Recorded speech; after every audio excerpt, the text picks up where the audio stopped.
when we wrote Fire Your Financial Advisor, the idea isn't that your financial advisor is a bad person. It's that the industry is built on quicksand. It wasn't built on a strong foundation that actually related to the needs of retirees. And this was because of the way in which it was built.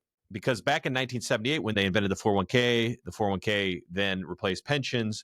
And now you had a bunch of $50,000 to $100,000 accounts that said, hey, help me. And Wall Street's like, we're not taking those on. That's not enough money. Well, then all these retail financial advisors started, like paratroopers jumping out of the airplanes. Here they come. They're bombing in. The Edward Jones, Raymond James, Ameriprise are diving and opening offices in every small town in America. The idea was simple. We don't know what we're doing because most of them were like selling garage doors before, this. You don't have to have a college degree to be a financial advisor. So they were jumping in. They didn't know what they were doing. So they started selling mutual funds.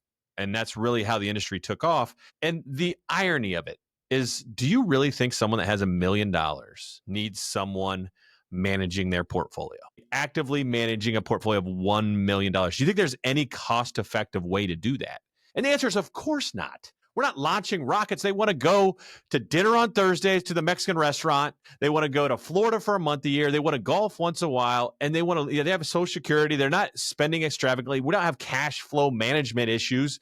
This is an all-American family that saved and did all the things right, and now they have this industry saying, "Well, you need all this stuff. You need a diversified portfolio."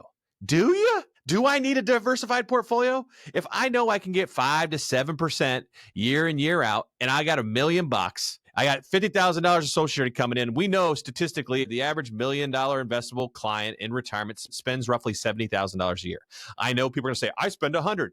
You're probably early in retirement. It will go down. And over the course of retirement, it averages out to $70,000. So that's a $20,000 delta. We talk about this in almost every show. If you got $1 million, that means you need 2% a year. Now, am I saying you should only get 2% a year? No, I'm saying you should take this as far as risk will allow it. And if you can get risk-free returns in the 5, 6s, and 7s, do it. And then keep the rest of the money and spend. Go on an extra trip. I don't care if you don't want to spend any of your principal. And gosh darn it, what if you actually want to spend on your principal? What a crime. You actually want to spend some of the money you spent a lifetime building. I mean, who brainwashed these people into not spending their money? The idea isn't to end life with a statement of some return or some dollar amount. It's about memories and doing this with your kids and your grandkids and your spouse and your friends and going out and living all there is to live out there. And this whole situation is built on them. The entire financial industry isn't built about retirees' needs. It's about finding ways to charge you.